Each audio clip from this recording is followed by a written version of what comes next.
A very warm welcome to you all in my YouTube channel DPS Tutorial Classes.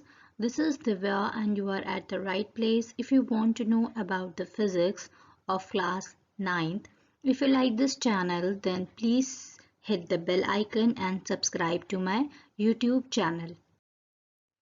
Class 9th के हम first chapter को discuss कर रहे थे that is motion. उसी chapter को हम आज कंटिन्यू करेंगे।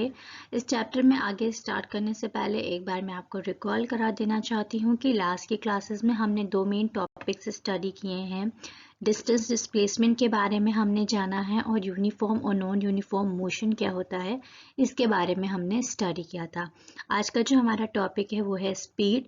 हम लोग स्पीड के बारे में जानेंगे, यूनिफॉर्म और नॉन यूनिफॉर्म स्पीड क्या होती है उसके बारे में स्टडी करेंगे and also we will study about average speed. So let's start with the today's class. सबसे पहले हम देखते हैं स्पीड क्या होता है। स्पीड जैसा कि जनरली आप लोग जानते हैं, स्पीड का जो फॉर्मूला होता है speed is equals to distance upon time. कोई भी बॉडी कितना डिस्टेंस किसी पर्टिकुलर टाइम पीरियड में ट्रैवल कर रही है उसे हम क्या कहते हैं, स्पीड कहते हैं।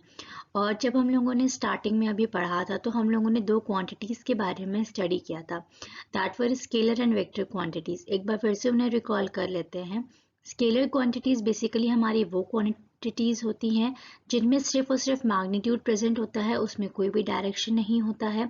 और वेक्टर क्वांटिटीज हमारी वो क्वांटिटीज होती हैं जिसमें मैग्नीट्यूड के साथ साथ डायरेक्शन भी होता है। तो स्पीड जो बेसिकली हमारा होता है वो हमारा स्केलर क्वांटिटी होता है। इसमें सिर्फ मैग्नीट्यूड डिफाइन होता है, इसमें डायरेक्शन डिफाइन नहीं होता है। ये तो हो गया था एक स्पीड का हल्का सा ओवरव्यू। चलिए स्टार्ट करते हैं। स्पीड हमारा क्या होता है, when the object is under motion it covers certain distance, covering this distance takes time. This quantity is referred as a speed. ये एक सिंपल लैंग्वेज में एक तरह से बताया गया है कि कोई भी ऑब्जेक्ट है जब वो मोशन में होती है तो ऑब्वियस सी बात है अगर वो मूव कर रही है तो अगर मोशन में है तो उसमें बॉडी में मूवमेंट हो रहा है, और जब बॉडी में मूवमेंट होता है तो वो एक पॉइंट से दूसरे पॉइंट में मूव करती है, मतलब कुछ डिस्टेंस ट्रेवल कर रही है। अब कुछ डिस्टेंस ट्रेवल कर रही है तो ऑब्वियस सी बात है उसमें कुछ टाइम पीरियड लगेगा ना उसे एक पॉइंट से दूसरे पॉइंट में मूव करने के लिए। तो इसी क्वांटिटी को क्या हम कहते हैं, स्पीड कहते हैं। इसे अगर प्रॉपर डिफिनीशन में डिफाइन किया जाए तो ये भी बोल सकते हैं कि speed can be defined as rate of covering the distance in a unit time, और the distance travelled by the object per unit time is called as a speed. तो ये आपको क्लियर हो गया होगा कि स्पीड क्या होता है। कोई भी ऑब्जेक्ट जब मोशन में होती है तो वो कुछ डिस्टेंस ट्रेवल करती है और उस डिस्टेंस को ट्रेवल करने के लिए उसे कुछ टाइम पीरियड रिक्वायर्ड होता है। उसी क्वांटिटी को हम क्या कहते हैं, स्पीड कहते हैं। तो सिंपली हमारा फॉर्मूला निकल के आता है speed is equals to distance upon time. अब इसमें देख लेते हैं, if the body travels a distance, अगर बॉडी का जो डिस्टेंस मूव कर रहा है उसे हम एस सपोज करते हैं और टाइम पीरियड जो है उसे टी सपोज करते हैं, तो हमारा जो स्पीड हो जाएगा उसको अगर हम वी डिनोट करेंगे तो V is equals to S upon T हो जाएगा। एसआई यूनिट जो हमारी स्पीड की होती है वो हमारी होती है मीटर पर सेकेंड, और जो अदर यूनिट्स होती हैं वो हमारी सेंटीमीटर पर सेकेंड और किलोमीटर्स पर आवर होती है। बेसिकली हम दो ही यूनिट्स कंसीडर करते हैं, या तो मीटर पर सेकेंड लेते हैं या तो किलोमीटर पर आवर लेते हैं। Speed is a scalar quantity, जैसा कि मैंने आपको अभी बताया था कि जो हमारा स्पीड होता है वो स्केलर क्वांटिटी होता है, उसमें सिर्फ मैग्नीट्यूड होता है और कोई भी डायरेक्शन नहीं होता है। जैसा कि आप इन बॉडीज में देख सकते हैं कि ये एक कार है, इसकी जो हमारी स्पीड है 30 मीटर पर सेकेंड है, और ये एक अनदर कार है, इसकी जो स्पीड है हमारी 40 मीटर पर सेकेंड है।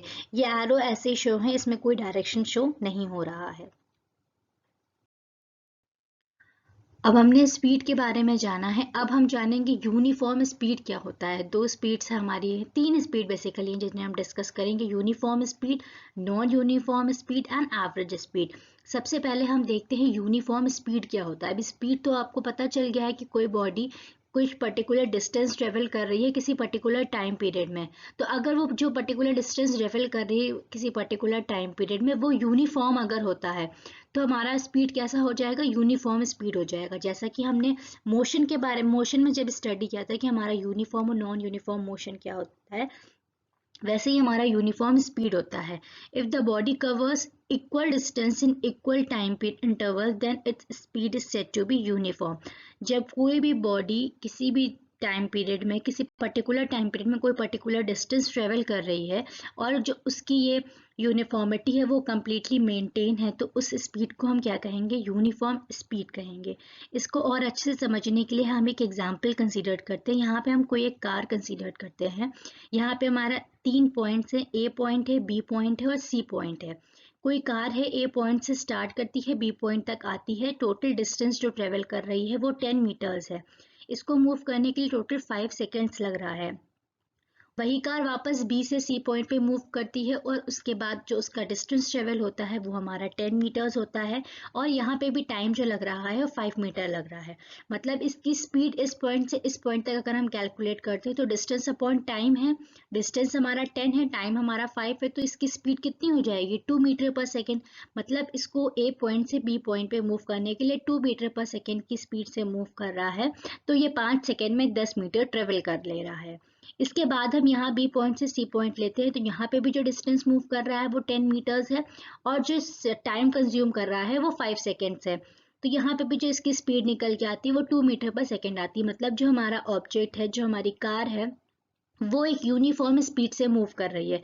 मतलब इक्वल डिस्टेंस कवर कर रही है इक्वल टाइम इंटरवल में। अगर ए से बी जाने में उसको 5 सेकेंड्स लग रहे हैं और वो 10 मीटर ट्रेवल कर रहा है, तो बी से सी तक भी जाने में उसको 5 सेकेंड्स ही लग रहा है और वो 10 मीटर ट्रेवल कर रहा है। ऐसी स्पीड को हम क्या कहते हैं, यूनिफॉर्म स्पीड कहते हैं। मतलब अगर टाइम पीरियड दोनों का सेम होना चाहिए और दोनों का डिस्टेंस भी सेम होना चाहिए, तभी वो यूनिफॉर्म होगी। अगर एक में भी वेरिएशन आ जाता है तो वो हमारी नॉन यूनिफॉर्म स्पीड हो जाएगी। इसके बारे में आगे भी हम स्टडी करेंगे। अब हम लोग देखते हैं नॉन यूनिफॉर्म स्पीड के बारे में। तो नॉन, अब यूनिफॉर्म आपको समझ में आ गया है तो ऑब्वियसली बात है नॉन यूनिफॉर्म भी समझ में थोड़ा बहुत आ गया होगा, पर फिर भी एक एग्जांपल के थ्रू इसको और अच्छे से समझ लेते हैं। If the object does not covers equal distance in equal time interval then its speed is called as a non uniform speed. कोई भी ऑब्जेक्ट अगर इक्वल डिस्टेंस किसी इक्वल टाइम इंटरवल में नहीं ट्रेवल कर रही है, मतलब या तो डिस्टेंस सेम है, टाइम इंटरवल चेंज हो रहा है, या टाइम सेम है, डिस्टेंस चेंज हो रहा है, तो उस कंडीशन में हमारी जो बॉडी है उसकी स्पीड कैसी कहलाएगी, नॉन यूनिफॉर्म स्पीड कहलाएगी। अब जैसा कि हम यहाँ पे भी एक कार कंसीडर करते हैं, दो नहीं सॉरी ये एक ही कार है।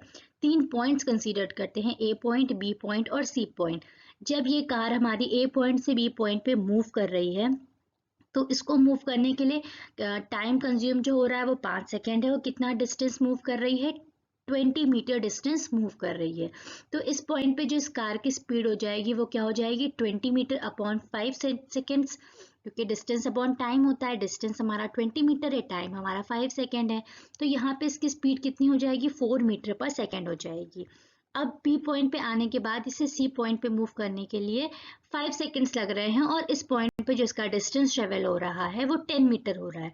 मतलब यहाँ तो 20 मीटर ट्रेवल कर रही थी 5 सेकेंड्स में, बट इस पॉइंट पे इसने 10 ही मीटर ट्रेवल किया है 5 सेकेंड्स में। तो यहाँ पे जो इसकी स्पीड हो जाएगी वो क्या हो जाएगी, 2 मीटर पर सेकेंड हो जाएगी। तो यहाँ पे स्पीड हम कैसी कहलाएंगे, नॉन यूनिफॉर्म, क्योंकि यहाँ पे टाइम पीरियड तो सेम है, बट यहाँ पे उतने ही टाइम में 20 मीटर ट्रेवल कर रही थी, यहाँ पे उतने ही टाइम में 10 मीटर्स ट्रेवल कर रही है।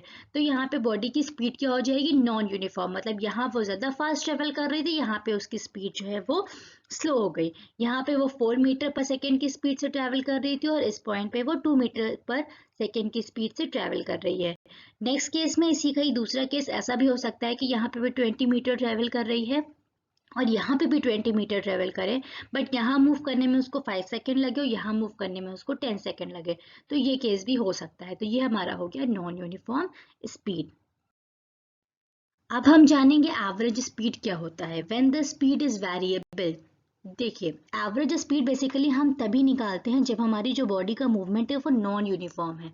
क्योंकि कोई बॉडी है अगर मूव कर रही है, एक पॉइंट पे उसका स्पीड है कुछ और हुई, दूसरे पॉइंट पे कुछ और हुई, तीसरे पॉइंट पे कुछ और हुई, तो वही कंडीशन वहां पे आती है जहां पे हम एक एवरेज मान के चलते हैं कि हाँ, एक एवरेज जो इसकी स्पीड है वो हमारी ये हो सकती है। तो एवरेज स्पीड हम उसी पॉइंट पे कैलकुलेट करते हैं जब हमारी बॉडी नॉन यूनिफॉर्म मोशन से मूव कर रही हो। अगर यूनिफॉर्म मूव कर रही तो वो हर पॉइंट पे सेम ही होगा, तो उसमें हमारा एवरेज स्पीड निकालने की ज़रूरत नहीं होती, क्योंकि उसमें हमारी जो यूनिफॉर्म मोशन पे बॉडी हमारी मूव करती है उस पर हमारी जो बॉडी की स्पीड होती है वो हर पॉइंट पे सेम होती है, तो उसमें हमें एवरेज निकालने की ज़रूरत नहीं पड़ती है। जब हमारी बॉडी नॉन यूनिफॉर्म मोशन से मूवमेंट करती है तभी हमें एवरेज स्पीड निकालने की ज़रूरत होती है। When the speed is variable, non-uniform, the motion is described in terms of average speed. It is the ratio of the total distance traveled by the total time taken. Average speed जो हमारा होता है वो हमारा formula दिया है, total distance travelled upon total time period होता है। बे भी हमारा स्केलर क्वांटिटी होता है, जैसे कि हमारी स्पीड होती है, और इसकी भी हमारी एसआई जो यूनिट होती है वो हमारी मीटर पर सेकेंड होती है। अब हमने स्पीड के बारे में जाना, यूनिफॉर्म स्पीड के बारे में जाना, नॉन यूनिफॉर्म स्पीड के बारे में जाना और एवरेज स्पीड के बारे में जाना। अब हम इसी से रिलेटेड कुछ न्यूमेरिकल्स डिस्कस करते हैं। A car travels 85 kilometres from point A to B, then 45 kilometres from B to C. कोई एक कार है वो ए पॉइंट से बी पॉइंट तक मूव करती है, 85 किलोमीटर्स ट्रेवल करती है, और बी पॉइंट से सी पॉइंट पे मूव करती है, 45 किलोमीटर्स ट्रेवल करती है। उसको जो टोटल टाइम लगता है ए से सी तक पहुंचने में वो 1.4 आवर्स है। तो हमें क्या करना है, इसमें एवरेज स्पीड निकालनी है। तो जैसा कि अभी हमने पढ़ा है कि जो एवरेज स्पीड का फॉर्मूला होता है वो total distance upon total time होता है। तो यहाँ हमें टोटल टाइम तो दिया हुआ है कि टोटल टाइम जो उसको रिक्वायर्ड हो रहा है ए पॉइंट से सी पॉइंट पे मूव करने के लिए वो हमारा 1.3 आवर्स हो रहा है। टोटल डिस्टेंस हम कैसे कैलकुलेट करेंगे, ए से बी का डिस्टेंस दिया हुआ है, बी से सी का डिस्टेंस दिया हुआ है, दोनों को जब हम ऐड कर देंगे तो हमको ए से सी तक का डिस्टेंस टोटल पता चल जाएगा कि बॉडी जो हमारी है, जो हमारी कार है, वो कितना डिस्टेंस ट्रेवल कर रही है। तो हम टोटल डिस्टेंस कैलकुलेट करेंगे यहाँ पे ए से बी का और बी से सी का ऐड करेंगे तो हमारा 130 किलोमीटर्स आएगा। ये हमारा टोटल डिस्टेंस निकल के आ गया। अब जैसा कि आप सब लोग जानते हैं कि एवरेज स्पीड का जो फॉर्मूला होता है वो total distance covered upon total time होता है। तो टोटल डिस्टेंस हमारा 130 किलोमीटर्स हो जाएगा और टाइम हमारा 1.3 आवर्स हो जाएगा। अगर यहाँ पे सेकेंड में दिया होता तो हम इसे आर में चेंज करते, या यहाँ पे हमारा मीटर में दिया होता तो हम उसे किलोमीटर्स में चेंज करते। जो हमारी यूनिट्स होती है वो मीटर पर सेकंड या किलोमीटर पर आवर होती है। अगर इसमें कोई भी चेंजेस होता, जैसे बाई चांस यहाँ आर दिया होता और यहाँ मीटर दिया होता, तो या तो हम इसको सेकंड में चेंज करके मीटर पर सेकंड करते, या हम इसे मीटर से किलोमीटर में चेंज करके किलोमीटर पर आवर करते। तो यूनिट्स का स्पेशली ध्यान देना चाहिए कि यूनिट्स क्वेश्चन में हमारी यूनिट्स क्या मेंशन्ड है। तो ये हमारा हो जाएगा यहाँ पे 100 किलोमीटर्स पर आवर। ये हमारी क्या हो जाएगी, एवरेज स्पीड हो जाएगी। नेक्स्ट क्वेश्चन है कि the odometer of a car reads 2000 kilometres at the start of the trip. कोई ट्रिप एक स्टार्ट हुई है, कोई पर्सन है वो अपनी कार में बैठ के किसी ट्रिप पे जा रहा है। जब उसने देखा कि जब उसने ट्रिप को स्टार्ट किया, जब कार मूव किया, तो उस टाइम पे जो ओडोमीटर बेसिकली हमारा वो मीटर होता है जो कि गाड़ी में इंडिकेशन देता है कि आपकी गाड़ी कितने किलोमीटर्स ट्रैवल की है। तो उस पे उस टाइम पे शो हो रहा था 2000 kilometres at the start of the trip. और जब उसने वो ट्रिप ट्रैवल कर ली और वहां पे अपनी कार को स्टॉप किया, तो उस टाइम पे जो ओडोमीटर था वो कितना रीड कर रहा था, 2400 किलोमीटर्स। तो टोटल उसने कितना मतलब डिस्टेंस मूव किया, 2000 था, 2400 था, तो ऑब्वियस सी बात है दोनों को अगर हम सब्ट्रैक्ट कर लेंगे तो हमें पता चल जाएगा कितना डिस्टेंस मूव हुआ है, दैट इज 400 किलोमीटर्स। तो टोटल डिस्टेंस कितना मूव हुआ हमारा, 400 kilometres. If the trip took 8 hours, calculate the average speed. अगर पूरी ट्रिप को मूव मतलब कंप्लीट करने में 8 आवर्स लगे तो हमें एवरेज स्पीड निकालना है। तो मैंने डिस्टेंस आपको ओरली कैलकुलेट करके दिखा दिया कि 2400 किलोमीटर्स माइनस 200 किलोमीटर्स, जो कि हमारा 400 किलोमीटर्स हो गया। टोटल टाइम जो उसको रिक्वायर हुआ वो हमारा 8 आवर्स हो गया। तो एवरेज स्पीड जो हो जाएगी वो total distance covered upon total time हो जाएगी, that will be 400 divided by 8, that will be 50 kilometres per hour. Next question है, Rashmi swims in a 90 metre long pool. एक स्विमिंग पूल है जो कि टोटल 90 मीटर, सपोज करते हैं जो ब्लॉक बना है ये एक स्विमिंग पूल है। रश्मि है, कोई लड़की है, वो यहाँ से यहाँ तक स्विम करती जो कि टोटल कितना है 90 metres. She covers 180 metres in 1 minute from one end to the other and back along the same straight path. अब ऑब्वियस सी बात है, इतना पूरा ये 90 मीटर है, तो एक बार वो यहाँ से स्टार्ट करती है, यहाँ तक जाती है और वापस यहीं पे मूव करके आती है।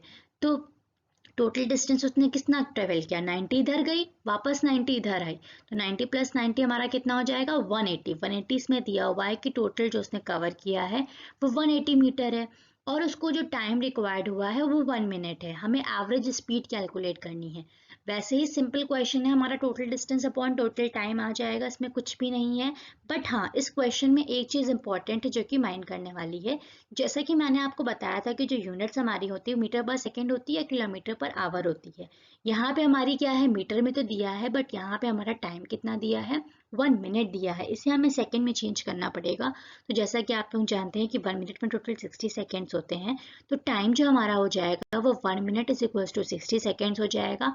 अब हम इसे यहाँ फॉर्मूले पे लिख सकते हैं कि average speed will be equal to total distance covered upon total time. तो टोटल डिस्टेंस हमारा 180 हो जाएगा और टोटल टाइम पीरियड हमारा 60 हो जाएगा, 60 मीटर पर सेकेंड। तो हमारा ये कितना निकल के आएगा, एवरेज स्पीड 3 मीटर पर सेकेंड। नेक्स्ट क्वेश्चन है, train x travel a distance of 150 kilometers in 3 hours. Another train Y travels a distance of 160 kilometers in 4 hours. According to you, which train travel fast? हम basically कुछ नहीं करना है, दो trains दी हुई हैं, दोनों कितना डिस्टेंस मूव कर रही हैं इंडिविजुअली, कितने टाइम पीरियड में वो दिया हुआ है। हमें ये बताना है कि कौन सी ट्रेन जो है वो हमारी फास्ट मूव कर रही है। ऑब्वियस सी बात है, जिसकी स्पीड ज़्यादा होगी वो ट्रेन हमारी फास्ट मूव करेगी। तो सबसे पहले हम x की स्पीड निकाल लेंगे। x का डिस्टेंस हमें 150 किलोमीटर्स दिया है और टाइम 3 दिया हुआ है, 3 आवर्स। तो इसका जो हमारा स्पीड हो जाएगा वो 150 divided by 3, that will be 50 kilometres per our हो जाएगा। सेकेंड जो हमारी ट्रेन है वो डिस्टेंस मूव कर रही है 160 किलोमीटर्स, टाइम पीरियड 4 आवर्स में। तो इसकी जो हमारी स्पीड हो जाएगी वो 160 डिवाइडेड बाय 4 हो जाएगी, that will B 40 kilometres per our. तो ऑब्वियस सी बात है, ये ट्रेन हमारी 50 किलोमीटर्स पर आवर की स्पीड से मूव कर रही है और ये ट्रेन हमारी 40 किलोमीटर्स पर आवर की स्पीड से मूव कर रही है। सिंपली ये चीज़ शो करता है कि जो हमारी ट्रेन एक्स है वो 1 आवर में 50 किलोमीटर्स मूव कर रही है और जो हमारी ट्रेन वाई है वो 1 आवर में 40 किलोमीटर मूव कर रही है। तो ऑब्वियस सी बात है, किसकी स्पीड ज़्यादा है, एक आवर में ये 40 किलोमीटर मूव कर पा रही है और ये एक आवर में 50 किलोमीटर्स मूव कर रही है। तो ट्रेन एक्स की स्पीड ज़्यादा है, इसलिए वो ज़्यादा डिस्टेंस ट्रेवल कर रही है। So that's all for today's class. If you like this video, then please hit the bell icon so that you can receive the notifications about the next lessons. Thank you for watching this video and keep supporting.